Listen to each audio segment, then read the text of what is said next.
The Royals salvaged the series, winning the final game in Detroit. A chance to stack some more wins to begin this week against the Chicago White Sox. We'll talk about all of that right now live here on One Royal Way.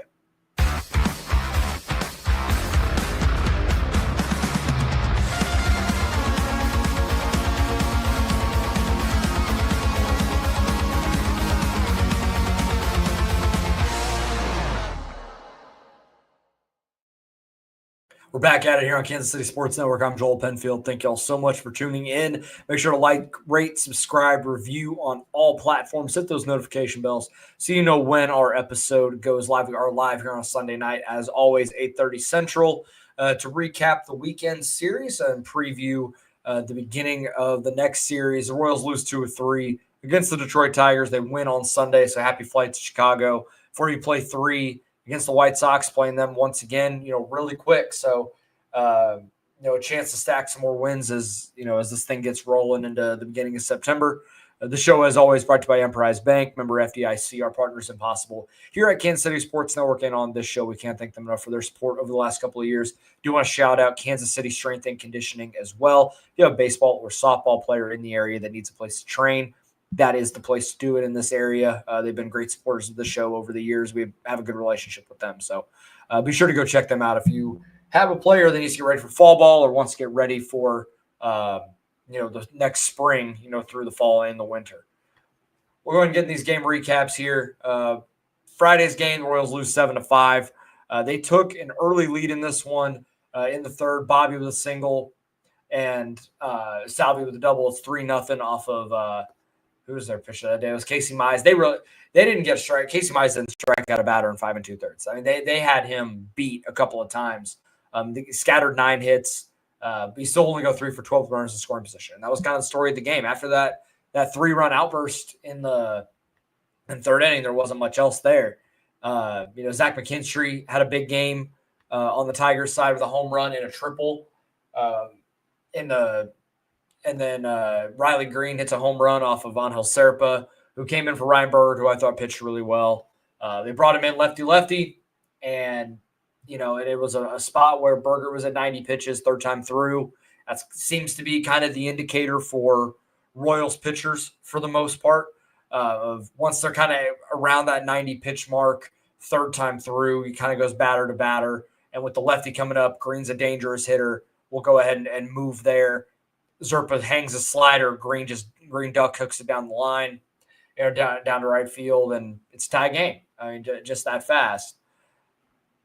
And then, late in the game, Bobby has a chance with with runners on in 7, 2 on, and nobody out, and he gets into a double play. Like it's just one of those things where just they couldn't get anything going.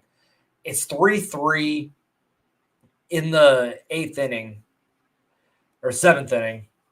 And here, this is kind of the problem with the way the schedule has just kind of gone not in the Royals' favor with how many games they've had to play in a row. Play, 10, 13 games in a row before an off day on next Thursday. Is the bullpen was shot, right? Like you can't just throw these guys every day, especially at this point in the year. As you get later in the year, we'll see some of that maneuvering happen a little bit more, where you do see 3 straight days for guys. They try not to throw, back-to-back days if they have to. They really try not to go 3 days in a row if they can help it. That's just the way that a lot of teams operate. It's not just Royals specific.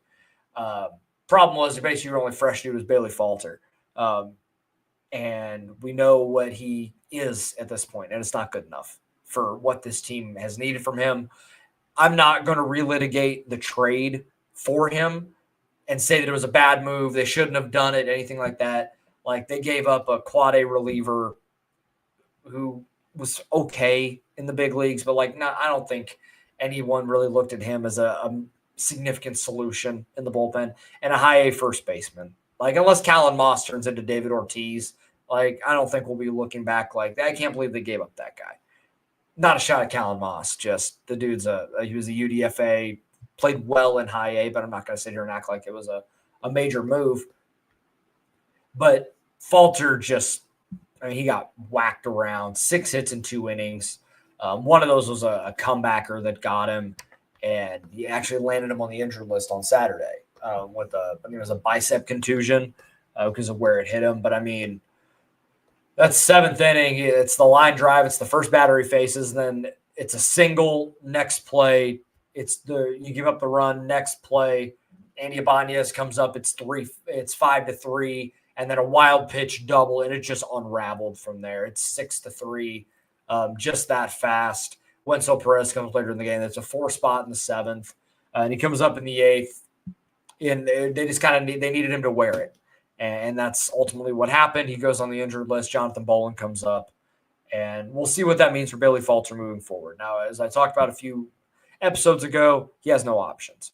So it's not like you have some room to really grow at this point with him and go, hey, man, reset in Omaha and, we'll figure this out in the offseason, get you ready for 26. Like, I don't even know if he's competing for a job in 2026 in spring training because he still has years of control. I don't think they're going to outright just cut him right now. I think it'll be they're going to give him the offseason, figure some stuff out, and then spring training we'll go from there. It was a worthy swing on a dude with some traits that they like, with some traits that you feel like you could work around a little bit, but it's just not enough right now for what this team needs. Even in the bullpen and even in a diminished role, it's just not good enough. The score looks better than it indicates because Vinny hits a home run late, his 27th. It was his 5th straight game with a home run, which tied a franchise record. That was George Brett and Salvador Perez have hit home runs in 5 straight. I thought to get to Ryan Berger, I thought he threw the ball well. 5 strikeouts and 5 2/3. He threw a ball on a tee to Zach McKinstry. Other than that, felt like he pitched pretty well.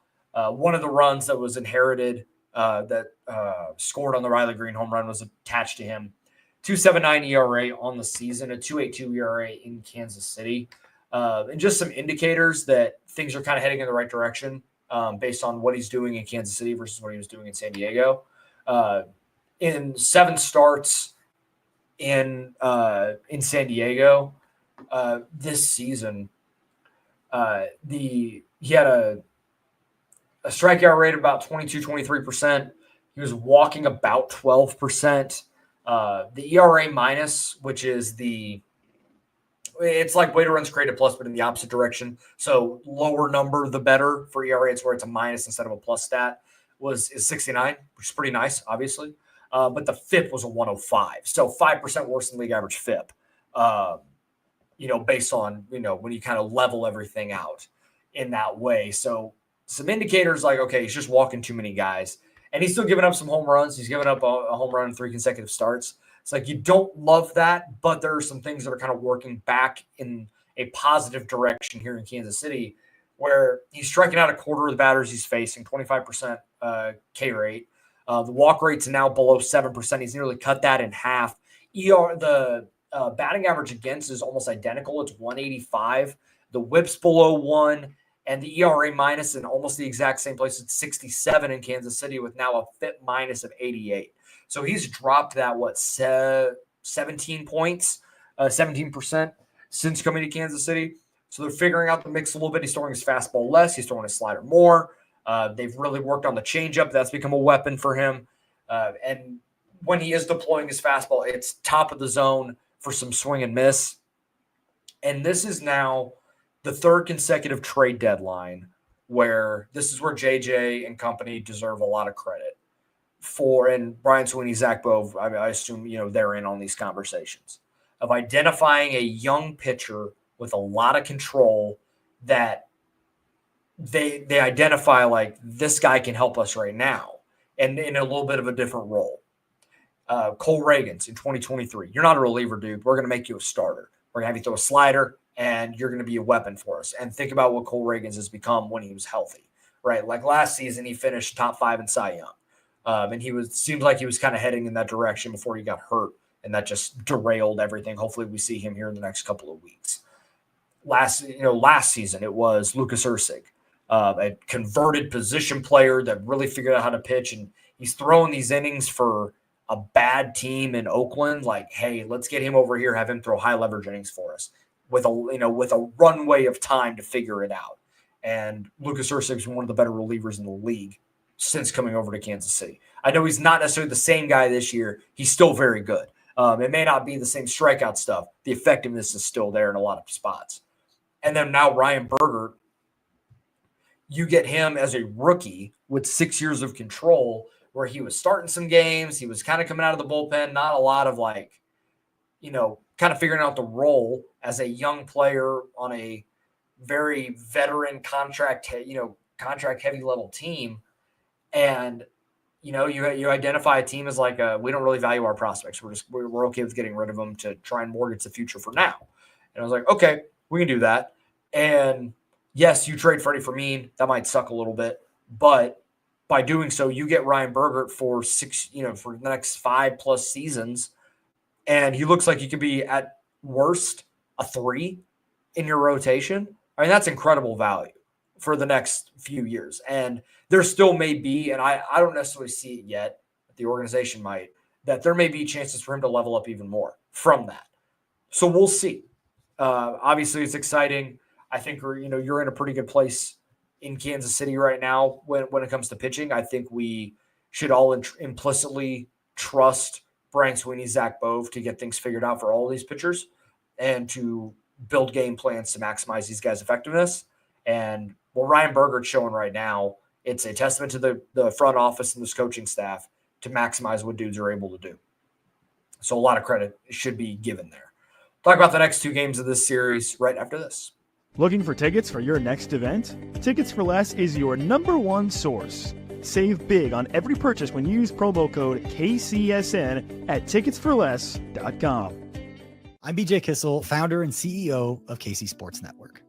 Emprise Bank has been with us from the beginning. They were our first network partner, and they believed in the vision of what we were building from the start. I can't speak to any other banks or companies and how they operate, but I can tell you from personal experience and based on the growth of the network you're listening to right now, that if you have banking needs, call our friends at Emprise Bank. We've worked with so many great people there over the years, from Vicky and Aggie to Andrea, Lori, Jackie, Deb, and Aaron, and not to mention so many others that not just supported KC Sports Network, but supported our KCSN Foundation as well. But the best thing that I know is that if I have a question or a problem, no matter how dumb the question is, I know who I'm going to call and who I'm going to talk to. And I know that I'm getting an answer from someone that I can trust. And I know that person is there to help us. That's why Emprise Bank has always been and continues to be our partner in Possible. And they can be yours too. You just have to reach out. If you have a banking need, whether it's business or personal, hit me up. I will connect you directly with the same people that have helped us build KCSN. And that's our friends at Emprise Bank. Folks, nothing beats hanging out with the boys on a hot summer day and watching some baseball. And the simplest way that you all can get in on the action is to download the Pick 6 app from DraftKings. It is crazy simple. Just pick more or less on the stats for 2 or more of your favorite players, and boom, you're in the mix for big cash prizes. And the best part is, Pick 6 is available right here in Missouri. Don't miss out on the fun. Don't settle for a smaller payout. Switch to Pick 6, and right now, new customers can get $25 in bonus picks with their first deposit of $5. Here's what you got to do. Download the DraftKings Pick 6 app now and then use code KCSN. That's code KCSN for new customers to get $25 in bonus picks with their first deposit of $5. Better payouts, bigger wins, only with Pick 6 from DraftKings. The crown is yours. Gambling problem? Call 1-800-GAMBLER. Must be 18 plus. Age and eligibility restrictions vary by jurisdiction. Void where prohibited. New customers only. Minimum $5 deposit. Bonus picks expire 168 hours after issuance. For additional terms and responsible gaming resources, see pick6.draftkings.com/promos. Sure to hit that like and subscribe button, everybody. Thank you for hanging out. If you are hanging out in the chat, we do appreciate that here on YouTube. Your audio listener, we appreciate you as well. Come over and hang out with us Sunday and Thursdays, 8:30 Central, for these live shows. These are a lot of fun. Lose game 2 of this series, 4-2. Chris Paddock, of course, he's got an ERA over 5, so he goes 5 innings, only gives up 1 run. But only 1 strikeout. So in the first 2 games of the series, the starters only struck out 1 guy for Kansas City, which I thought was interesting. I don't know if it's one of those where nothing is everything, but everything is something. outside of Scooble, what kind of strikeouts are these guys able to get? Maybe that's something to think about down the line. I thought Michael Walker pitched pretty well in this game. Steady as ever, 6 innings, 3 runs. Like, you kind of know what you're going to get every 5th day from Michael Walker. And it's not like it's ace level stellar stuff, but it's $17 million worth, right? Like, he's going to give you a quality start. He's going to get you into the 6th. He's going to keep you in the game. He'll strike out some guys. He's going to get hit around, but he's going to limit damage and move on. And he does a very good job of that. There is something to be said for that level of consistency. And with some of the injuries and some of the lack of production that they've gotten from the rotation this year, and they're still a very good rotation. Like, despite all of this, they still have a top 5 ERA among starting rotations in all of Major League Baseball. So it's all relative here. But offensively in this game, you got 1 for 8 with runners in scoring position. So you're 3 for 20 or 4 for 20 to start, this series. It's just one of those things where this offense is it's very hot and cold in spots. It's not it's not a terrible offense at this point, but it's still got some inconsistency to it. And it's just something we're going to have to live with and hope that the pitching is going to keep them in games enough, kind of like last year, to mitigate some of this. And, even on a bad offensive game, still find a way to hold on, right? I do think there are some spots where that is the case. Vinny gets an RBI double, and he's continued to swing it incredibly well. Bobby gets 3 hits, but there's really not much else to speak of. There was one spot in this game that was kind of a key spot where I kind of wonder sometimes, is that the right move? And I'm not one to complain too much about the moves Matt Quatrero makes, because a lot of times, man, like, you can make the move, and if it works, no one says anything because it worked, right? And if you make the move and it doesn't work, you're a moron, right? That's just the way that it is a black and white way of identifying the way some of this stuff works. Bullpen moves, platoon moves, whatever, pinch run, whatever, right? Decision to let a guy bunt, anything like that. But Nick Lofton pinch hit for Kyle Isbell with 2 on and 1 out in the 7th inning. Lefty, bringing Isbell up. And this is with the bottom of the order coming up. So that's the bottom of the order to go bring it back to Mike Yastrzemski. Because Grichuk had already hit for not Jonathan India. He was already in the lineup. I don't know why I'm thinking this. I looked at the lineup wrong. Isbell, so you pinch run, Grichuk's on. So you got 2 on and 1 out. And this is a spot where, sure, it would bring up Yastrzemski with a lefty, which is a little tricky because his platoon splits are so drastic. But that's one where I'm like, Kyle Isbell is either going to get a hit or he's going to lay down a bunt. You got 2nd and 3rd, 2 outs with Yastrzemski up. Like, I'm willing to take that chance over Nick Lofton, who promptly gets into a double play and gets out of the inning. And that was a pretty frustrating exchange. Sam Long gives up a home run in the 8th, but again, shot bullpen, trying to not use your high leverage guys when you don't really need to. And you lose 4-2. I will say, in these first 2 games, like, the Royals are not far off, right? Like, I don't think even in a series where you lose 2 of 3, I don't think they were incredibly outmatched to where it's like, oh my God, this is not a playoff team, right? Like, I don't think it's that. I think this is just the Tigers are very good. The Royals are good, right? And there's a delta there. But I don't think the Royals were wholly uncompetitive. I don't think they looked out of sorts playing this team. Tigers are just a better team, and that's okay. This team we don't have to worry about trying to run down the division. That's not going to happen. You're 12 back. Go find your way into the wild card, and then if you're hot at the right time, then we'll see this team again. You've already played them 13 times this year, and then who knows? But right now, we'll see where it ends up. But you're able to salvage a series on Sunday. Crazy, crazy game. You win 10-8. I don't even know if the score is necessarily indicative of that. But early on, Seth Lugo, he gives up a home run to Riley Green early, but settles back in. And then in the top half of the third, Jack Flaherty cruises through the first two batters. I think he had faced the minimum to that point. As he gets into his swing in, he gets Isbell to ground out. And then 9-hole Luke Maley comes up, shoots a ball to right field. All right, 2-out knock. Yastrzemski doubles, Maley scores. Bobby singles, Yastrzemski scores. Vinny homers, 28th home run on the season, 92 RBIs on the season now. He's got 9 home runs in his last 14 games. He's been unbelievable for this team and in this stretch of baseball. One of the hottest hitters in the league. And then Michael singles, Salvi doubles him in, and then Adam Frazier doubles. So you get a 6 spot on 7 hits with 2 outs. You're up 6-1 in the third and get on a getaway day game for both teams. Oh, man, hey, this feels like it might be a comfy win, and it certainly was not. Come back up, and Lugo, to his credit, he ends up getting out of the third unscathed, and he strikes out the first batter, and then it's a walk, a single, a hit by pitch with 2 strikes, and Jahmai Jones clears a double to clear the bases, and it's 6-4.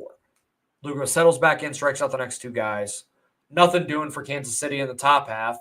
And then in the 5th, Wenzel Perez leads off with a homer and single. And then you got Riley Green coming up again. And they go right back to the Angel Zerpa. Like, hey, we're going to trust you to get this guy out. He does. Nearly gets the whole play out of the inning. Green beats it out. Dylan Dingler doubles. Zach Kinstry jam shot. And it's 7-6. And, felt like 10 minutes ago the Royals were going to win this game handily. Not the case.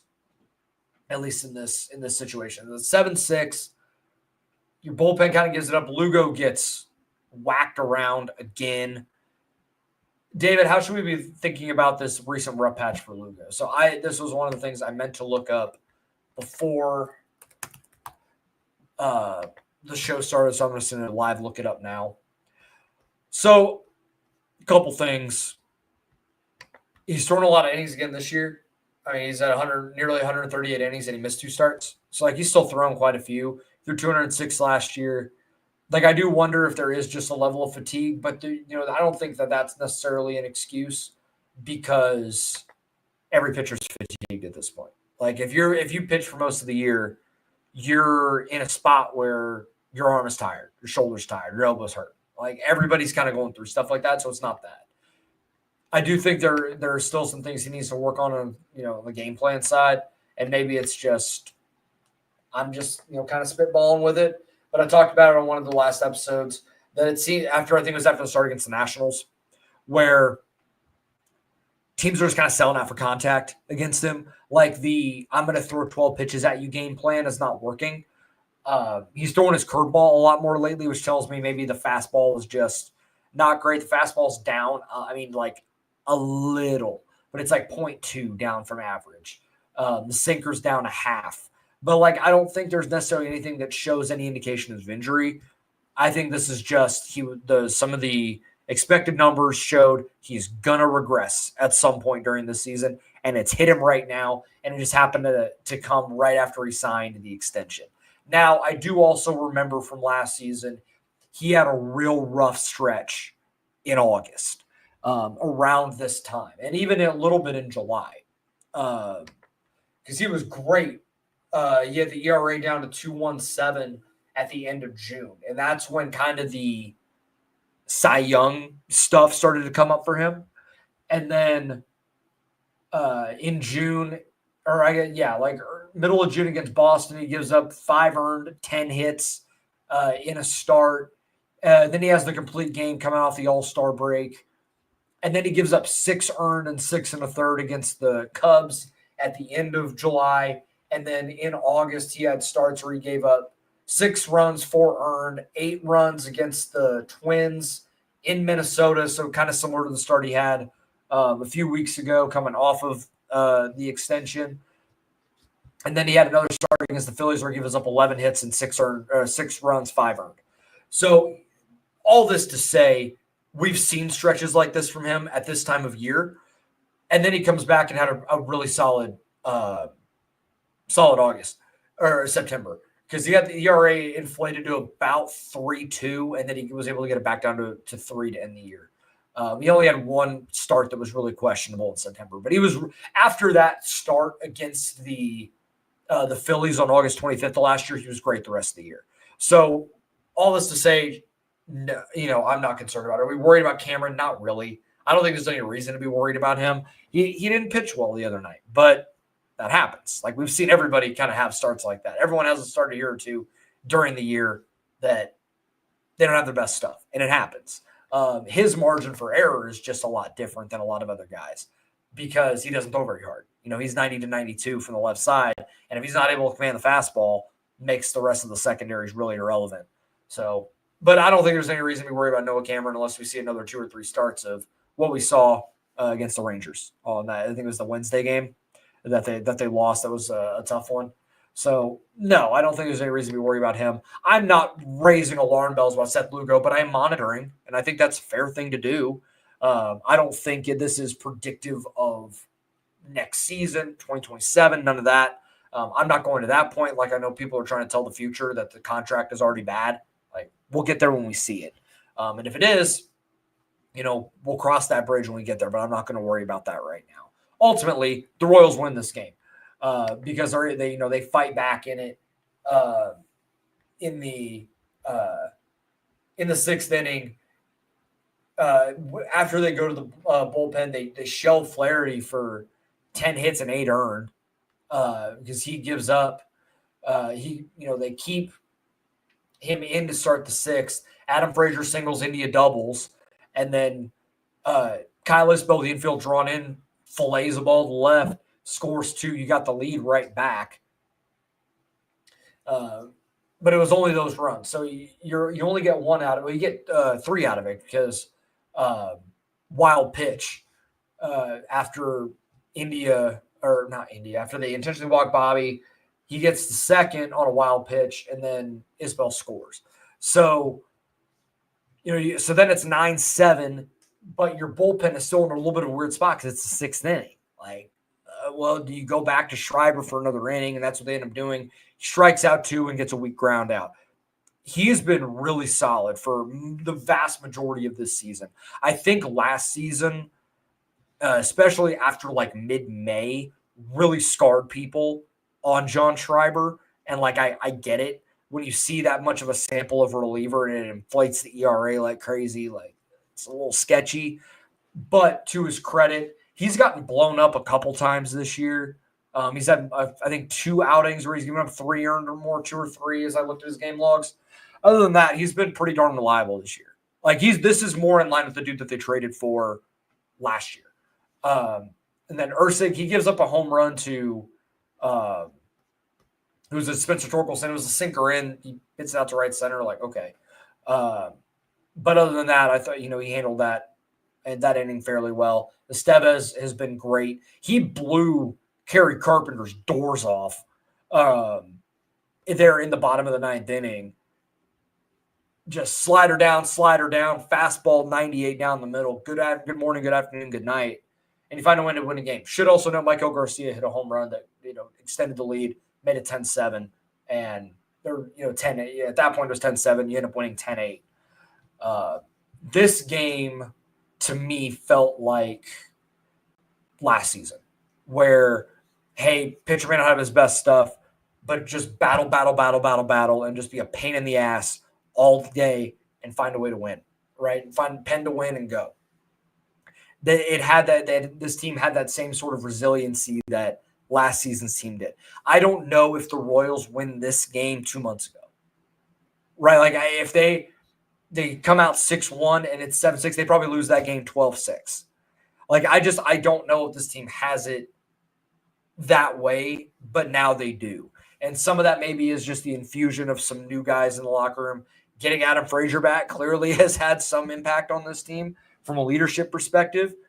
He was a guy that I remember early on really preached that focus on today sort of thing. And, that came from the top as well, but clearly there's something to that. The injection of a Mike Yastrzemski at top of the lineup and a lot of things that they've done, have really led to this, right? And what we've seen. So, I mean, this is a win that you hope that they can carry over, and win tomorrow, and then just continue to stack. So now you get 3 against the White Sox. Yes, the White Sox are improved, but we just watched the Royals sweep them in Kansas City. Chris Palmer is always hopping in here. If they don't sweep Chicago again, will that be a letdown? Or are we just happy taking the series? I think you hope for a sweep, but I don't think that should be like they have to, right? It would certainly be helpful, right? I think that's the way to look at it. And you're seeing a lot of the guys from a pitching perspective that you saw in this most recent series. So Noah Cameron going on Friday, Shane Smith, who they knocked around a little bit in that series. I want to say that was the Sunday game. And then on Tuesday, Michael Lorenzen, Martin Perez. And that one on Tuesday night. And those are both 6:40 first pitches, and then Wednesday 6:40 as well. Ryan Bergert against Aaron Savale. I think based on the pitching matchups, I like the Royals' chances in all 3. Right? Like, I think this is going to be Lorenzen's 3rd start back. So I think they have a pretty good chance to be able to win. I think you win at least 2. You hope for 3. If they lose the series, it's almost a death knell. Like, I don't think it's quite that, but it'll feel like it, right? You have all this momentum. You have chances to extend, kind of get yourself in a better position than the wild card. But you're only looking up at this point, if you're the Royals, you're looking up at the Mariners, Yankees, and Red Sox, no one else. You have a game and a half on Texas, and you have 2 full games on Cleveland, and 3.5 on the Rays. So you're 3 back from the Mariners. The Yankees and Red Sox are playing right now. You might get a half game there if the Yankees end up blowing it, which, as I'm recording, we'll talk about, that are not necessarily going to know that. But I think you're just at a point with this team where, I mean, every game matters to some degree. Like, you gotta find ways to keep yourself in it. And the best way to do that is beating the teams in front of you. And doing that and beating this White Sox team, winning 2, hopefully 3. At that point, you'd be 70-64 or 69-65. And I believe the Tigers are coming to town next weekend, right? In Kansas City. Yeah. So stack these 3. And then you're going to have another series against the White Sox, or against the Tigers, and have another chance to cement yourself a little bit. And that's going to be a long homestand too. So you got these 6, and you're back home for 9 against the Angels and the Twins. Another chance to stack 4 to 5, 6 wins right there against those teams. So we'll see what they've got. Yes, Vinny's post game was hilarious about getting the fantasy draft done. I'll see if I can get any inside scoop on that, because that'd be kind of funny. I think that's going to do it for tonight, everybody. I appreciate those that are hanging out. Toast game to Vinny Pasquantino for just continuing to swing a hot stick. 2 more home runs, series 9 home runs in his last 14 games. He's been unbelievable, and a big reason why this team is starting to win games like they are. This team has not been one, obviously, that's been very, very power-oriented. So the way to combat that is, we need, just try and, keep the line moving, right? That's kind of been a big thing that we've wanted to see this year. But now you have a little bit of that element on offense, but also we can infuse a little bit of power in here as well. Kyle Isbell getting the run today. That was the big hit today to give him the lead is another good one, Chris. I appreciate all of you guys hanging out. Again, make sure to like, rate, subscribe, review, with those notification bells. I will talk to you guys. You'll hear from me Wednesday morning after the first 2 games of this White Sox series. And then off day Thursday, so normal 8:30 time on Thursday the 28th. May go earlier. Reason being, Oklahoma State kicks off on Thursday. I will be watching that, and I don't want to be doing a show in the middle of it. So may be a little bit earlier than normal, like we did last Thursday. but we will nail down once we have that time nailed down. We will go from there. So I appreciate you guys. Thanks for sticking with me. Stay supporting this team. Stay up, and we'll have a good time these next few weeks. Take care, everybody.